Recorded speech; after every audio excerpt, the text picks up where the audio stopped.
Okay, so on the show today, Dr. Warren Farrell. I am honored to have this gentleman on. I've been following his stuff for some years. He has been described as, what is this great quote about him here? The Martin Luther King of the men's movement, GQ magazine called him. He wrote books called The Myth of Male Power, The Boy Crisis, most recently with John Gray, who's pretty well known, various other sort of best-selling books. He's known as being controversial, but I actually find what he says to be very common sense, very well thought through, very compassionate. So Warren, welcome to the show. Thank you very much. So how did you get interested in your work? Tell us a little bit about your story, because I know it's been quite a ride.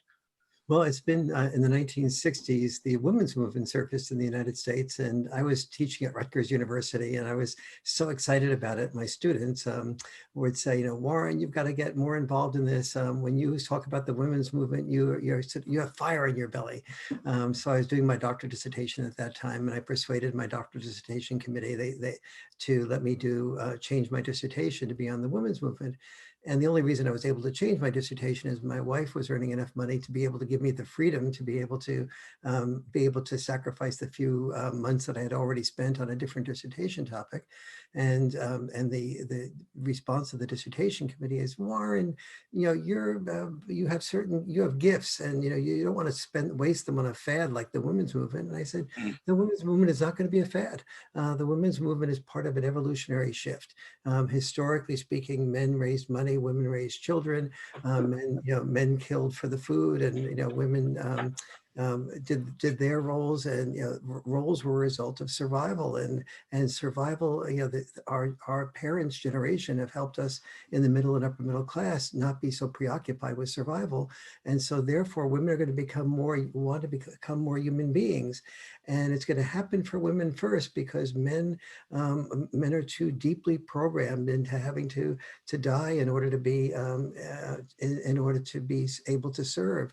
And women, are not going to give up men being protectors as quickly as they will give up them being confined to one role. And they went, all right. I was just appointed assistant to the president of NYU at that point, and I think there was some fear in some of the dissertation committee's hearts that they better not cross me too much. And so they let me, quote, have my way. And so that got me involved with the National Organization for Women. They asked me to start some men's groups because the men were often dominating meetings. And so I got the men's, sidetracked into men's groups. That really taught me a great deal about the part of my feelings I wasn't in touch with. That ended up leading me to be asked to be on the board of directors of the National Organization for Women in New York City.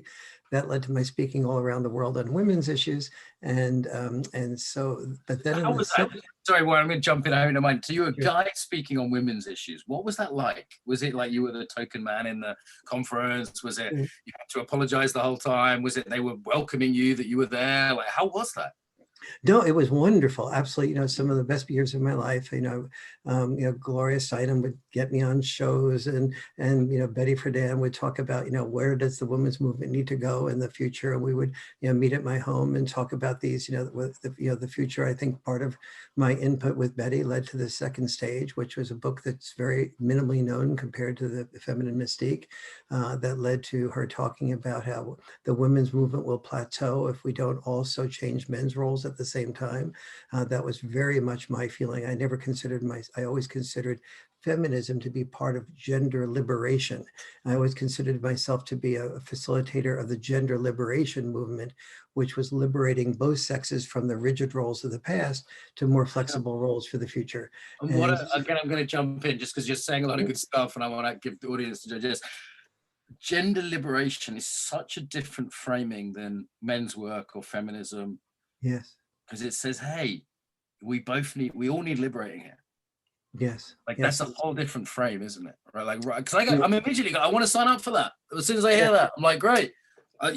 We've been told limiting roles that limit us. Let's move on from that. And that's what we as feminists did not do a good job understanding. We got, I was talking about gender liberation, but Betty felt that her stuff, Betty was very clear about the importance of gender liberation also, but the people who picked it up still framed it in the feminist only framework. And then we started women's studies, and women's studies were basically the core of almost women's studies courses 101 was, and almost every feminist will agree with this, we've lived in a patriarchal world, that we've been dominated by a patriarchy in which men made the rules to benefit men at the expense of women. And my response is that every single part of that sentence is inaccurate. Let's break it down, because Yeah. some people these days, you know, just a few years ago, I started to hear young women talking about the patriarchy. They've been watching Yeah. Channel 4, you know, they've been reading some books from California, and you know, Kathy Newman. And so I was like, okay, so I asked them, you know, like, what do you mean by that? Like, what is that? So let's break that down, this sentence that Yeah. you disagree with. So what I say is that we have not lived in a world dominated by a patriarchy. We've lived in a world dominated by the need to survive. In order to survive, both sexes played roles that were very limiting. Women were told raise children, men were told raise money, women were told preserve, you know, the home, men were told to be willing to die in war to protect the children that women bore. And so the history of masculinity is the history of being trained to be a real man by being disposable. Disposable is not about privilege. Disposable is not about being entitled. Disposable is your responsibility, your obligation as a man to be willing to die at the age of 14, 15 during World War I, 16, 17, 18 during World War II, Korean War, etc. Your job is to be willing to die, and so women will live. And this, you know, and my father, you know, when I was doing stuff, when I became fairly well known at the beginning of the women's movement, I was speaking on, you know, all these Phil Donahue shows and later the Oprah Winfrey show.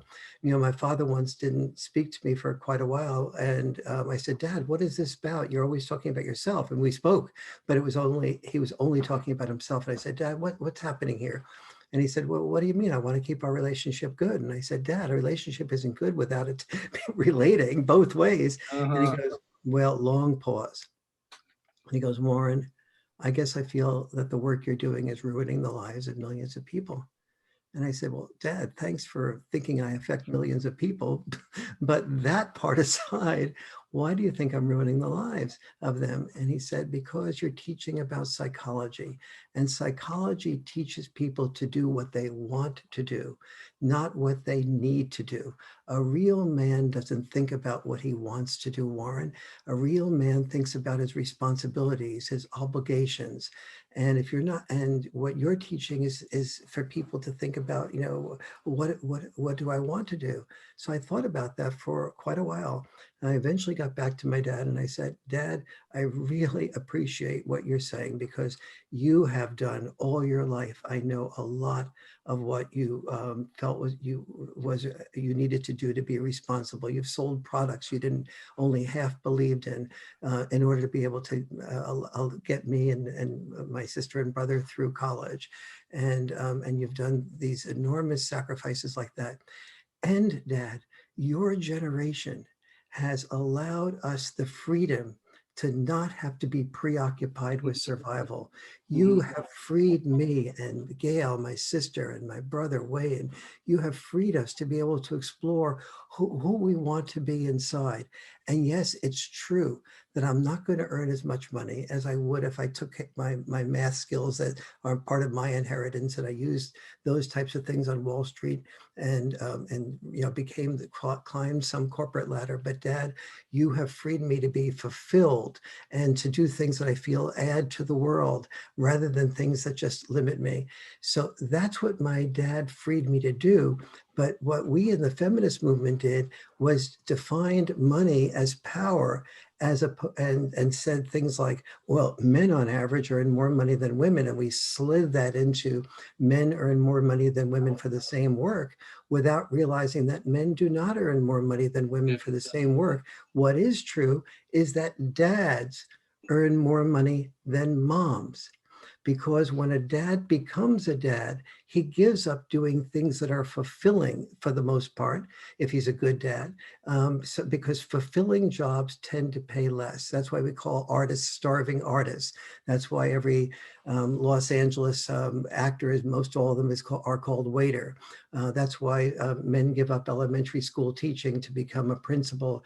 And so then we as feminists looked at it and said, there are more principals who are men. This means that's male privilege. You framed it so that they're framing a sacrifice as a form of domination. Exactly, exactly. And I mean, just to break this down, you've essentially presented different worldviews that I think everyone signs up to unconsciously, more or less. Yeah. Worldview number one, men and women have different roles, and how their roles are is a good thing, and that's fine, traditional worldview. Worldview number two, men and women have different roles, and both of them are actually harming men and women. So this would be the sort of gender, the sort of gender improvement worldview of like, hey, maybe men shouldn't be disposable. Little micro embodied example of that, by the way. Every time I cross a road with a woman, I notice she lets me walk into traffic first. So micro embodiment, completely unconscious. Even the most feminist friends of mine let me do that. So even if they're leading ahead, we get to the road, we stop, I walk out before they follow. So this is an embodied thing that's there, the idea of male sacrifice on small, whether it's someone working themselves to death, dying in a war, or the classic Last off the Titanic. And so this is seen as, we could see this as that this is bad for men and women, but bad in different ways for both. And then third worldview, which is the one the feminists were supporting at the time and often still do, is that these differences can be best described not as one of mutual struggle, but as a form of domination. And male power is recognized and female power isn't recognized. So they're the choices that people buy into, or the unconscious worldviews that people buy into. And I've noticed a disturbing slide away from the traditional one, which I can handle, the gender improvement one I probably support most fully, and this other one which just doesn't seem accurate. And that's what you realize, right? You were supporting it, and then you went, hang on a minute, does the data support this? Why are boys doing so badly in school, blah, blah, blah, and realize like, hey, I'm selling half the story here at best. Yes, exactly. And my first sort of encounter with this, and the encounter with Warren, are you a person of integrity, or Warren, you want lots of more fame and lots of money? And it's not that I don't dislike fame, and I don't dislike money at all. But this happened in the Board of Now meeting in New York City. It was the mid-'70s, and I started to see that the first research came out after divorces were in large numbers. And the first research was showing that children who were raised without their dads did not do as well as children raised with their dads. And that was true for both sexes, but it was much more true for boys than it was for girls, because the girls at least being raised without a dad is a disaster. Let's just be honest. It doesn't. You don't have to disrespect single moms to say that.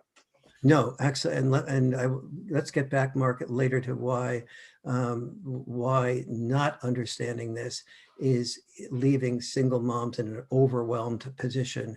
It's not understanding this is lose, lose, lose. Single moms lose, dads lose, and children lose. The children of both sexes lose, but the ones that are the real disasters, not just disadvantage, but disasters very frequently, which led me to writing The Boy Crisis, is the boys. And so I'll break that down for a moment. So so I went to the Board of Now, and I said, I'm noticing that that children who do not have dads in their lives after divorces, in this era of much more frequent divorces, are not doing nearly as well as the children who have both dads and moms in their life. Long pause. Warren, I thought you were in favor of women's freedom to choose to be what they want to do. Yes, I am.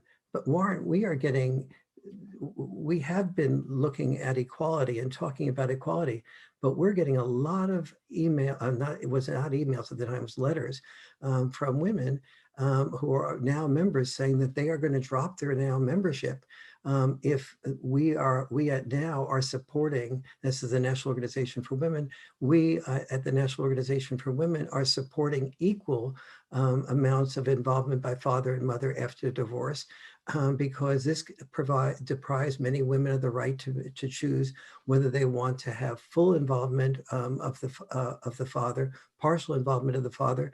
And many of these women have, met new men who are much better for them than their first choice husband, and they want to be able to move to out of state or some other place with that new man to a new school district. They may have better opportunities. Women know their children well. They wouldn't do anything that would harm their children. I said, listen to us. We're in favor of equality. This is like you saying, lawyers know the law best, or male medical doctors know the medicine the best. Warren, I just want to jump in again. Excuse me to jump in. How insane is it that then and now you had to make a case that children having dads was a good thing? Yes. Like, let's just pause and go, why the fuck is there a book on this? Yes. Like, that's an incredibly common sense statement to say. Yeah. Dads aren't entirely harmful or useless. Yes. Yes. People who read. Why is that controversial? Yes. People who read The Boy Crisis often ask me, or The Myth of Male Power, they often ask me two things. I'm never quite sure whether every page that I read in these books is revolutionary, or whether it's just common sense. Right. Like, really? Like, I mean, assuming dad is not abusive in some way. Yeah. Of course, child is better to have dad there. Yeah. Like, dads are not entirely useless, despite what advertising seems to present in the British media, for example, that it's completely. The US, Canadian media, Australian media, the same thing. It's a friend of mine did a study of media portrayals of fathers and mothers, and found that there were some portrayals where there was a father and mother both portrayed as sort of like a little bit off, but when there was only one parent portrayed as like a bumbling idiot or whatever, it was 100% of the time the male. And if you think of yourself, if you think of this in terms of being a boy and looking at maybe 6, 7, 8 years of age, looking at what he wants to be when he grows up. Does he want to be a bumbling idiot of a father? Or does he want to be something that he's told he needs to be, like a lawyer or a doctor, or or a firefighter or a construction worker, where he'll make enough money to support his family, be liked and loved? And so, we as feminists needed to understand this. So I'm talking to the board now, and they said, well, Warren, you're the one who's saying right here, the research is very sort of in its infancy stage. Why don't you just, not say anything about this and maybe wait a few more years and do some more research? Now, I got what was happening in this, which was basically, right now, you make tens of thousands of dollars a year on speaking engagements, 90% plus from feminist recommendations. If you expect us to continue recommending you to be speaking around the world on behalf of feminism, just do a little bit more research and be careful about what you're saying about the amount of father involvement.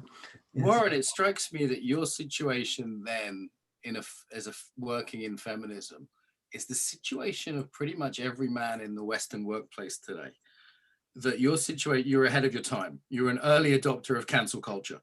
That choice of, do I speak the truth and have integrity and say what I've seen and what the facts say, and the data is pretty unequivocal on sort of the education rates of boys without fathers, or the the prison time served, the boys without fathers, or whatever, the number of the American shooters that didn't have fathers, which I believe is close to 100% of school shooting boys, and you used to say that, and then, or do I, in your case, keep your job? Yes. And that situation has now become normalized across the board, as sort of a radical feminist framework has been taken into legal structure, essentially, since that time, when it was a very minority thing. Yeah, legal structure, and also it's been part of gender studies. Gender studies is not gender studies. It's the feminist perspective on gender.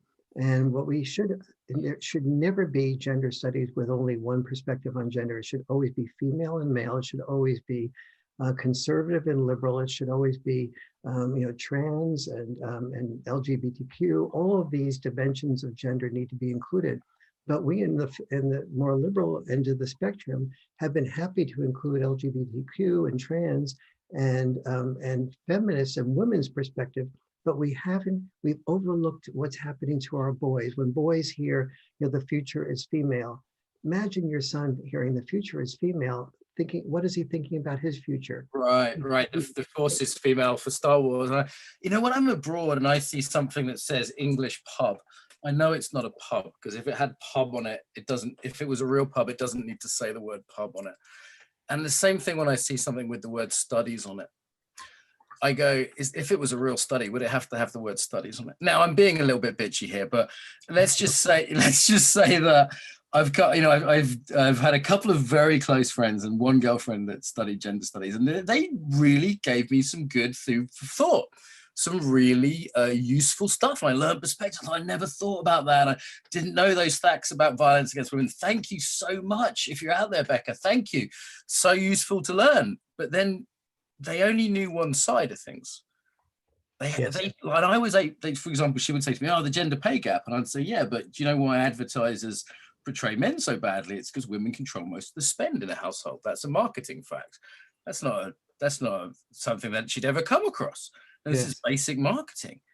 And all other facts around boys doing so badly in school, or the various other ways men get screwed over. And she just hadn't been presented with these things, and it wasn't her fault. She wasn't malintended, but what she was being presented as a rounded education about gender was more like a kind of ideological indoctrination into activism. It was more about activism than study, as far as I could tell.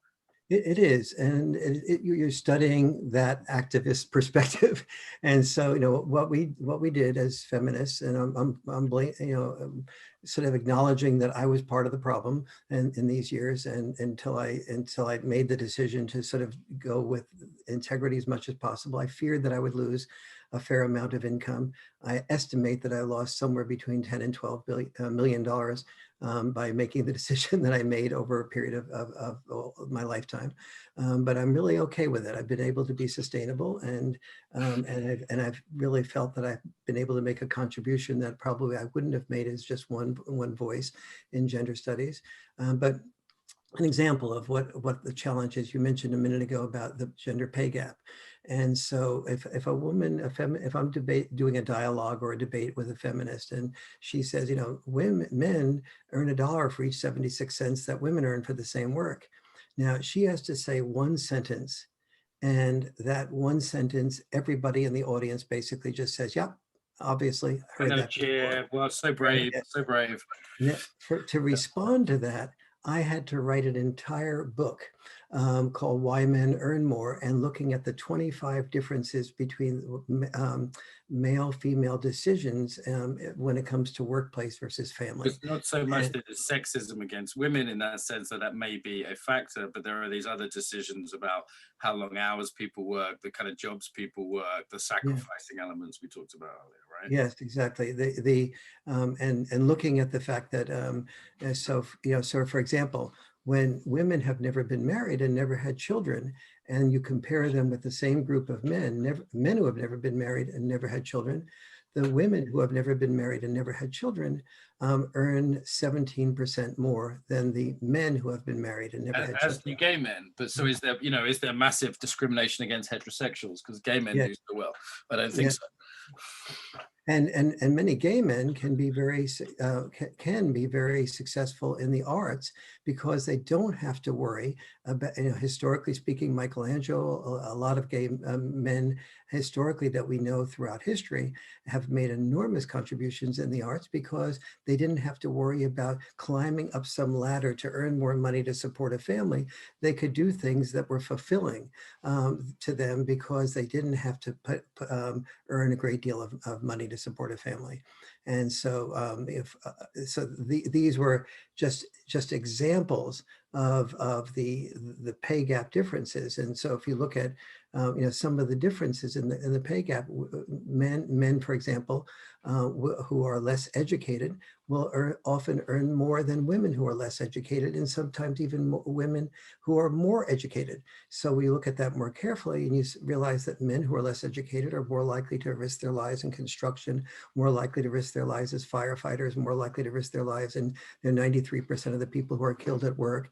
And then if you compare that to a woman who's less educated, she might be working in a grocery store, not risking her life, and so on.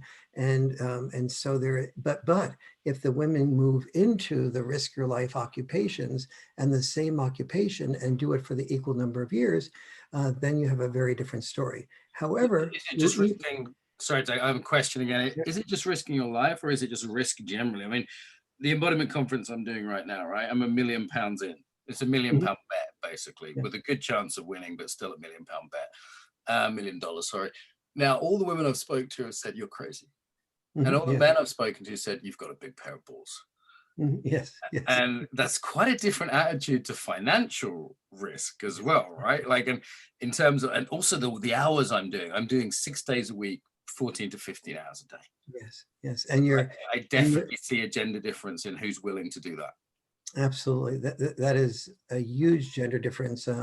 I dated quite a few women between marriages, and one of the things that really attracted me to the woman who became my wife 26 years ago was that she was a single mom, but she was also running her own business, and she had offers from companies to join the security of the company. And she said, no, I like being able to make decisions by myself, not having to report to somebody else. I like to be able to be in control. I like to, and she was willing to take those financial risks, despite the fact that she was raising children. And I really respected that. And that's something we do an injustice to women by not introducing risk-taking to women at an early age. And one of these risk-takings is taking the risks of sexual initiative, risking rejection by taking right. This is so not talked about in the dialogue we've had in the last 5 years, which has been a great dialogue that we've said, hey, men shouldn't be sexually aggressive, they shouldn't be pushy that way, great. So I've said to women, I said, so do you want to take the risk of rejection? Like, because, you know, that's what a guy risks when he asks you out on a date. Or, I mean, actually there's I worked out there's 9 different escalations from strangers to marriage. So it's like asking someone on a date, trying to kiss them, you know, you could go like, you know, asking right through to asking to marry, sex, whatever. That whole kind of process. There's 9 different points where a man risks rejection that my female friends will say, oh, but I do that. And I'll say, when was the last time you asked a man out? Really? When was the last time you kissed the guy and he didn't kiss you first? And it's just, it's so rare. It's so, and who wants to take that risk? It's a scary thing. Exactly. We, one of the things I did as a feminist was speak around the world on, not just speak around the world on women's issues and men's issues, because I found that when I spoke a year or two later, very few people remembered much of what I said, or if they remembered it technically, it really didn't have an impact on their life when I really pressed them on the issue. And so so I started doing role reversal dates in men's beauty contests. And so I would say to the women in my audience, I said, every woman is in a beauty contest every day of her life. So guys, if you want to understand the beauty contest of everyday life that women are in, and I'm talking about young women or old women, they're all in the beauty contest. It's just that the old women, the fat women, the short women, the whatever, they're not as valued in that beauty contest as the other women. So I said, if you want to understand that, come up on stage and be part of the beauty contest of everyday life. Almost every man in every audience, including superintendents of schools and, you know, people with uptight suits on type of thing, came up on stage and risked that. And so the objectification women feel, right? That's super useful for men. And I want men to understand that and get that. And I don't want them to get it in theory. I want them to get it in experience. And so the winners of the beauty contest would very frequently say to me something like, you know, I'd ask them what they feel, and they go, I'm just feeling so many feelings inside. Like, on the one hand, I got to take responsibility for the fact that for the last hour and a half while you were doing this, Warren, I was competing with all my heart and body to be the one to be chosen to be the winner of this beauty contest. And at the same time, the questions you asked me, the things that I'm feeling completely unvalued for all the other dimensions of me besides my body. And the women would go, yes, I finally, hear that from women somebody so many gets it. times, right? And I don't just want to be seen as a pretty whatever. But then the other side. the other side was, I would ask the women, I said, okay, now this is a role reversal experience. So first of all, every woman I had seated according to the amount of money that they projected that they believed that they would be making 5 or 10 years after graduation. And if they had already graduated, the amount of money they were actually making. The ones earning the most were sitting in the front rows, all the way back to the ones earning Oh, the least. nice. So you did the objectification of money as well. Yes, money. Oh, that's genius. And the guys were still, you know, I was talking about, you know, so what are some of the guys that you guys, who are you interested in? And some of them were saying, well, you know, I see a really beautiful woman. Where is she sitting? Oh, in that back row. Well, wait a minute. Your responsibility, guys, as a primary parent is to make sure let's reverse the roles here. And your primary responsibility is to make sure you have somebody responsible to be able to handle the finances. For your bang. And it's not just handling the money to buy a decent home. It's a decent home for a decent neighborhood where you can have better schooling. It is the possibility that your son or daughter may have problems that you will need to stay home full time. Who can support you to be home full time if you need to be, if you're the primary parent? So don't let your eyes wander to the most beautiful people who are sitting in the back row. Let them wander to the people that you are somewhat attracted to in the front rows. All right, I hope you don't mind me keep jumping in. You're saying so much good stuff here. It's stuff that I've thought about a lot and don't get a chance to speak about very often, if I'm honest. There's a reason for that, right? But I first had the idea of you, I think 10 years ago, of success object. Yes, that was my term, yeah. Right. A couple of things that brings to mind. Like one is, like, I live in the gayest town in England. So I've experienced what it was like to be sexually objectified, like physically for my looks, as a younger man here, certainly. And I was like, oh, that's what it must be like to be a woman. And it gave me a lot of empathy. And it was like, shit, that sucks. You know, they're not interested. They were just interested in me as a piece of meat. You know, I remember I walked across this gay club once. I had a reason to be there. And it was like, oh, it gave me empathy. And then the other thing that's happened is recently I've got some status and success. So I'm Mr. Embodiment Conference, right? It's going really well. And I'm seen as successful, perhaps wealthier, you know, whatever. Not true on the last front just yet, and I'm getting all these emails. All of a sudden, I'm the pretty girl in school everyone wants to snog. And it's like, oh, now I'm a success object. I'm a 41-year-old. So I explained to us, I was with a beautiful young woman the other day who's a student of mine. I said, being a 41-year-old, newly successful man is like being an 18-year-old that just grew big boobs. Yes. And it's so weird. And she had no idea about the objectification the other way around. But I love that game you played because this isn't about us taking a side. I don't want anyone listening to this to say, oh, Mark and Warren are anti-women. Au contraire, it's about realistically looking at both sides and saying, you know what, that must really suck to be a woman. I've got friends who have got all these talents, all these embodiment skills, and people say, oh, your hair looks nice. Yes. And they're like, I've just spent 30 years studying semantics. Why are you talking about my hair? Right? Like that sucks. But equally, let's acknowledge that there's suck on both sides and there's power on both sides, right? Like when I talk to a gay man in Brighton, oh, I have power, right? Like if I've been down the gym, especially when I was a bit younger, all of a sudden I've got some coin that he wants. And that is not an experience most men necessarily have. Like there's power on both sides, but it's a different kind of power. Yeah, if you men have learned to define power as feeling obligated to earn money someone else spends while they die sooner. It's like a servant class. If I were to sort of open up a female empowerment a conference and say, today I'm going to be teaching female empowerment. I'm going to be teaching you how to feel obligated to earn money that someone else will spend, your family, while you die sooner. The women would be smart enough, insightful enough to kick me out of that leadership role very quickly.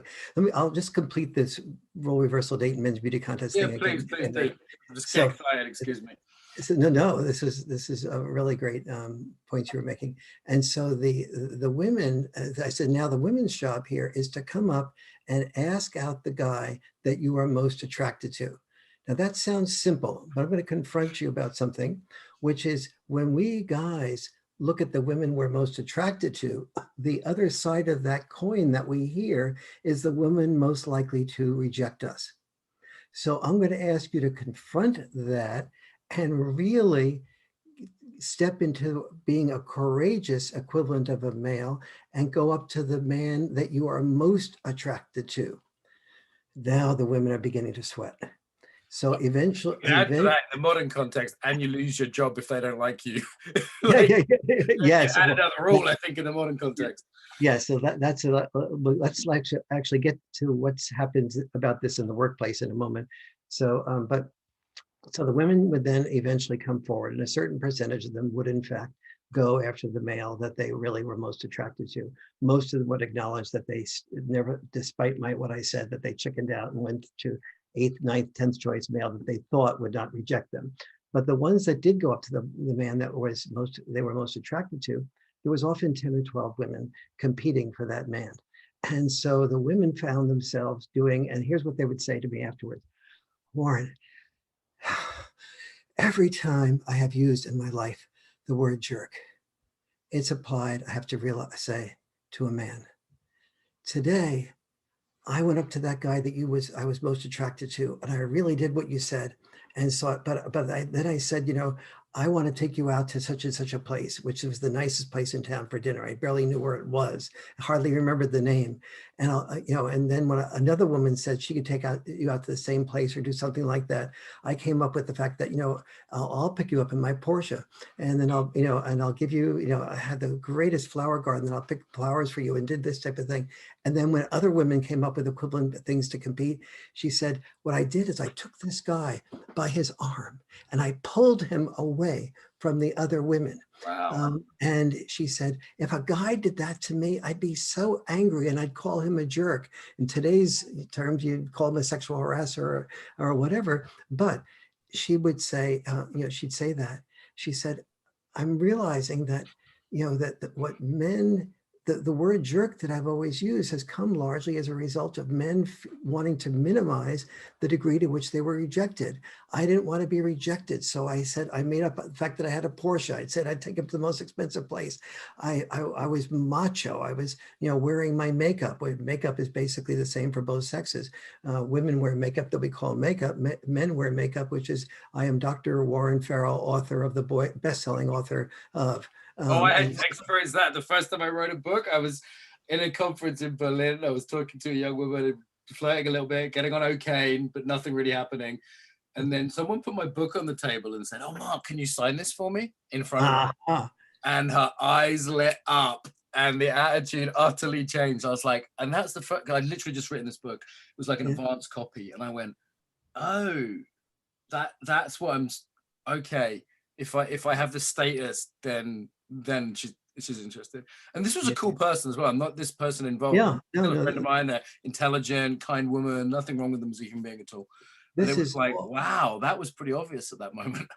It's a very impactful experience. I mean, I have had exactly those same types of experiences, and somebody in the audience, somebody in an area recognizes me and comes up, and the attitude of the woman I'm talking to just totally shifts.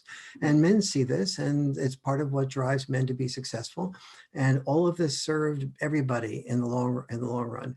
The most important single thing about the writings that I do, whether it's for the Boy Crisis or the Myth of Male Power, is that we are all in the same family boat. When only one sex wins, both sexes lose. We have to always be talking about how each sex feels. So do I care about #MeToo? Absolutely. Is it valid? Did it help my sister speak about the feelings and fears that she had? Yes.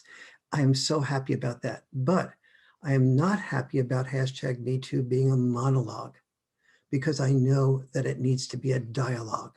And unless we're hearing each other, then women are becoming angrier and angrier at men.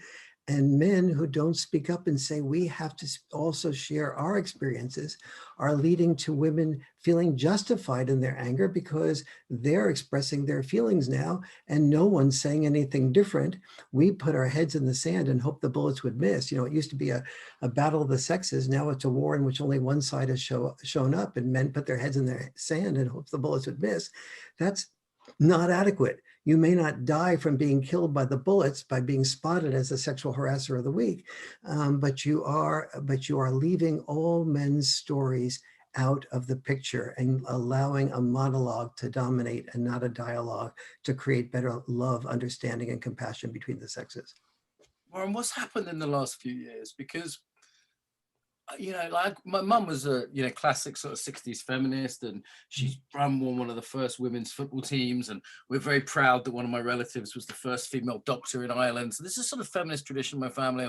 My sister sort of fought for girls to be able to wear trousers in secondary school, and you know, we're all quite proud of this. But all the women in my family loved men, you know, and they didn't think of the world as this sort of battle between the sexes where the men oppressed the women. They didn't think of it that way. They just wanted things to be a bit easier for women. And they also recognized that, like, my mum was a counselor, so she really recognized, like, hey, boys need to learn to speak about their feelings, and dads are a good thing. And, you know, it's good that Mark has his dad time with his dad, you know, like she'd recognize that. But things were getting, I grew up that way and it was pretty good. And then things have been, seemed to have got better since I was a kid for a while. We were talking to each other and gender was moving along, and you know, I felt freer as a man. And then the some of the stuff around Me Too, I thought was brilliant, like really naming, like, hey, this is not okay. This is not okay. This needs to be named. But the last couple of years, just 2 or 3 years, there's been this weird turn where a very radical feminist point of view has become normalized. And it's every film I see seems to be belittling to men. You know, I could barely watch the new Star Wars films. It was, and I go, well, the media's turned and culture's turned. And I keep meeting young women from universities who have been educated to believe not just that that's a point of view, that it's utterly common sense to take the view that men oppress women and that's all there is to it. Yes. What's happened the last 2 or 3 years? Yeah, feminism has become institutionalized as the only sort of way to look at things. So we've sort of taken a magnifying glass to the feminist perspective on the men's experience, of the women's experience of powerlessness, and a magnifying glass to men's experience of power from a woman's perspective. We have not taken a magnifying glass to the male experience of powerlessness and the male experience of female power. And the male experience of female power is that he in 9th, 10th grade would like to be sexual with about half of the women in his class. But the fear, but he's fearing rejection by that and feels that there's no sexuality available to him until he does certain things and moves very carefully according to her standards down the pathway to her acceptance of him being sexual with her. And if he is sexual with her, that implies not the other half of the class as well, unless he's the football player and so on and can get away with this type of thing. And so these are, and so we're not teaching in school. When we teach about sexuality, we're teaching about what's, you know, how men are sexual harassers, how men are sexually date rapists. We're not saying, women, we want you to be in charge of your life. So being in charge of your life means that you need to be also socialized to take the risks of sexual rejection as often as males do. And there's something I wrote once that no publisher would publish, which was the anatomy of a sexual rejection. And I went through more than 100 steps of potential sexual rejection that many men take between eye contact and intercourse. And everyone who read it was just astonished by it, but they all recognize that these were steps that, you know, and when I say steps, I don't mean, so for example, a man would be more likely to reach out and kiss the woman first. Well, we think of that as one step, but then the woman, she knows if that kissing does not get interrupted by a no or a pullback, that he might move from that kiss to intercourse within 10 minutes. And for most women, that's too quick. And so the woman might pull back. And so the feminists will say, what is there about no that you don't understand? And here's what there is about no that guy, that high school student, that college student doesn't understand. He doesn't understand whether that no means no forever, not interested in him, forget it. Or does that no mean no for the full time of the date? And if it does mean that, wait 10 minutes and try again, does no mean I'm definitely, yes. And so why would he wait 10 minutes and try again when he's just been told no? Because maybe she's gotten maybe he's talked too much about himself. Maybe he hasn't talked enough about himself. Maybe he hasn't been revealing in what he said. Maybe he hasn't talked about himself in an effective way. Maybe he's talked about the book he published and it sounded bragging. Maybe she's getting tired. She maybe wants some coffee. Maybe she needs to be more relaxed. Maybe she'd like some wine. Maybe the music is too rough. Maybe turn it into a softer music. Maybe it should be warm dance music first. Maybe she'd like and so there's a dozen things about no that his life experience teaches him may change that no. Plus it's the woman's, more traditional the woman is, the more religious she is, the more she learns that it's not proper for a woman to move too quickly. And then why is it not popular for a woman to move too quickly? That's very limiting for women, of course, if they really want to move that quickly. But it's also, it was functional in past years. You wanted to learn what a man did with rejection.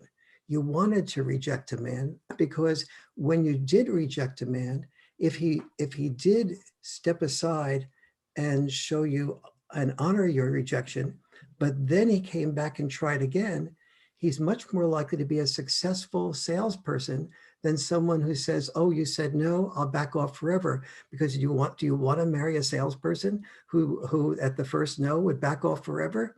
Who's going to support you better? So there are so many things built into this, but this needs to be part of the dialogue. Now, everything I said is less than complete, but it's multiple less than complete stories that we need to create space to hear. And when these things happen in the workplace, and a woman says, "Gee, the boss came up to me and said my dress was really beautiful, and he liked the way it was in this way or that way," and I report that to HR.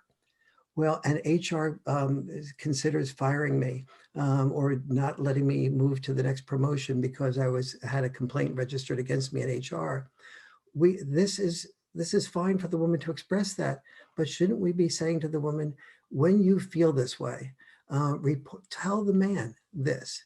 And then if he fires you as a result of your telling him, report that to HR. But the first thing that we expect is a dialogue, is women speaking up, men listening, men who refuse to listen, hold them accountable, but give the man a chance to listen. HR has become not HR, H standing for human, it's become her. It's been about her, not about both sexes. And HR must, and we have to remember that the great majority of women who marry somebody who are single in the workplace and marry somebody in that workplace, marry a man who's above them at the workplace. And a man above them at the workplace, if he asks the woman out, it might become a courtship, but it also might become a law court. 50% of marriages are based on technically sexual harassment. Yes. Roughly about half the people meet their spouse in the workplace. The majority of those, the man is in a senior position. And this is not the male fantasy. I mean, I have never read a romance novel saying he stopped when I said no. But the most famous watched movie of all time, Gone with the Wind, is about a man dragging a woman who's missing the stairs. Yes, and it's not the male fantasy for the Gone with the Wind. It is the female fantasy. And so let's look at both sexes' involvement in sending signals to the other sex that are confusing. And then let's look at the encouragement of men to be the ones to risk rejection, because when it's only men who risk rejection, when we are not preparing women to be the entrepreneurs, because entrepreneurs risk rejection all the time. And so this, for me, is why what I'm saying is extremely feminist in its orientation, because Right. blaming men is not the answer. Well, Helen Reddy just passed away, and she made popular empowerment feminism. I am woman, I am strong. She didn't make popular, I am woman, I've been wronged. And we've moved from empowerment feminism to victim power. And honing victimhood as a fine art is a very destructive plan for women. It's honing victimhood while denying that power.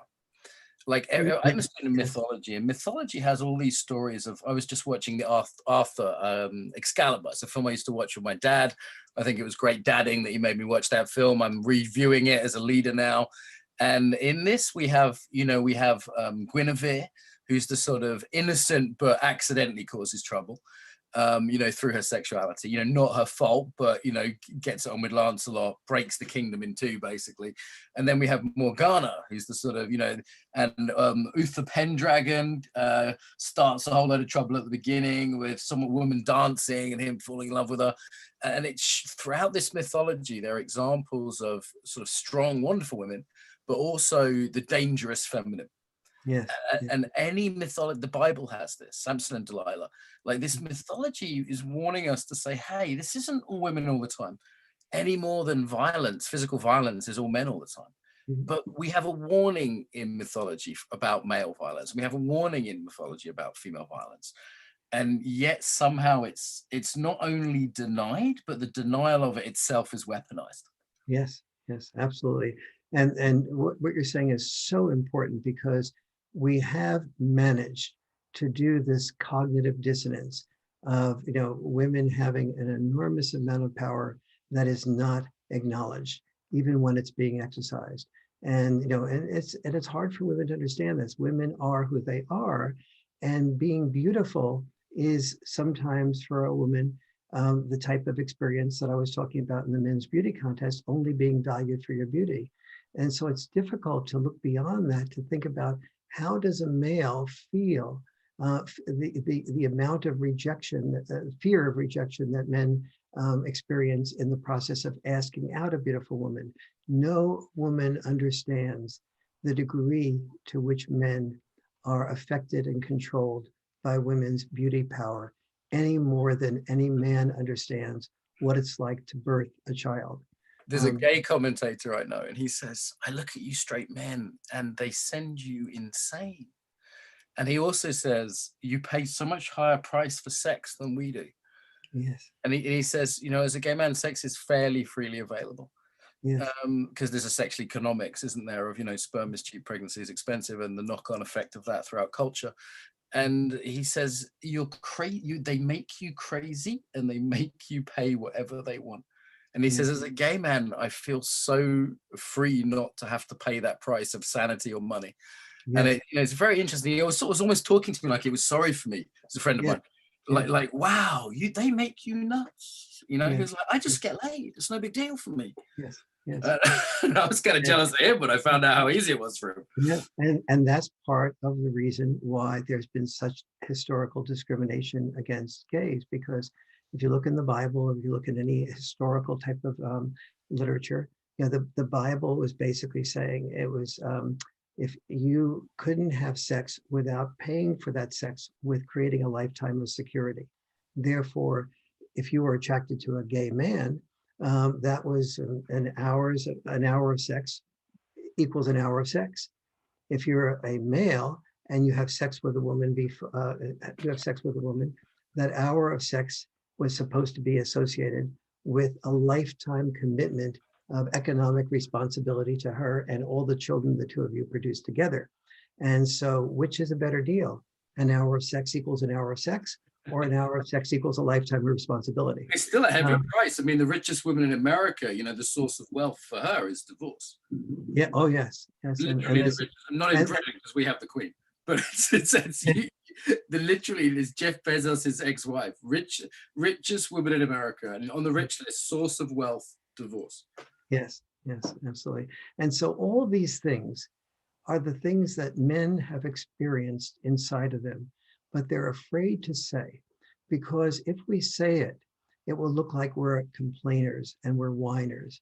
And women are programmed to fall in love, not with whining men, but with alpha men. Right. So men's response is to keep their mouths shut. The result of men not keeping their mouths shut is that women think that their story, their perspective is the only story and only perspective. And so I'm not blaming women here. I'm blaming, if anything, men, because I'm saying to guys, women can't hear what men don't say. It's your responsibility to speak up. Will there be a price for speaking up? Absolutely right.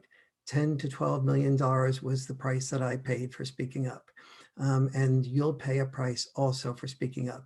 When I talked with women, when I dated between marriages, when I talked with women and over dinner and let them know that I felt that part of equality is men and women sharing the responsibility for paying for dinner. And usually I worked out so that when we connected with each other, we both made a decision mutually to go to dinner together. I didn't ask her and she said yes or no. So having both made the decision to go together, both made the decision as to where to go. I said that I feel like it's part of treating women with respect and not feeling that they're going to be limited about what they're going to order on the menu to be polite for me paying is for us to share. Now I'll be happy to pay today. If you'd like to maybe cook dinner for me the next time or take me out the next time, we can do it that way. But I'm not okay with the assumption of our relationship being based on the assumption that I would pay and then you would pay back occasionally here and there upon you, that you have the option and I have the expectation. Yeah. I mean, it's not nice to be objectified as a cash machine any more than it's nice to be objectified as a sex object, right? Yeah. We need to wrap up here. It's kind of late here, but what I'm really hearing there is like you saying, hey, there's two sides.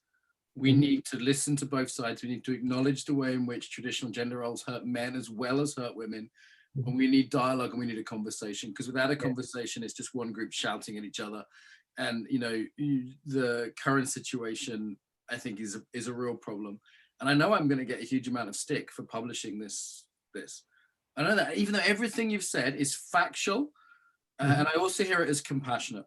You've said nothing, and I hope I have too, that isn't factual, and nothing which isn't actually not only respectful to women, but more respectful than a disempowering position. That it comes from a position of kindness. It comes from, everything I've said comes from me wanting my niece to have a better life. It comes from me respecting my wife and how she is, and my ancestors and my mom and all the rest of it. Yeah. And yet I know we will pay a price for this podcast. And that price might be a couple of unpleasant emails, or it might be a whole bunch of people backing out of the conference. It could be all sorts, but there will be a price.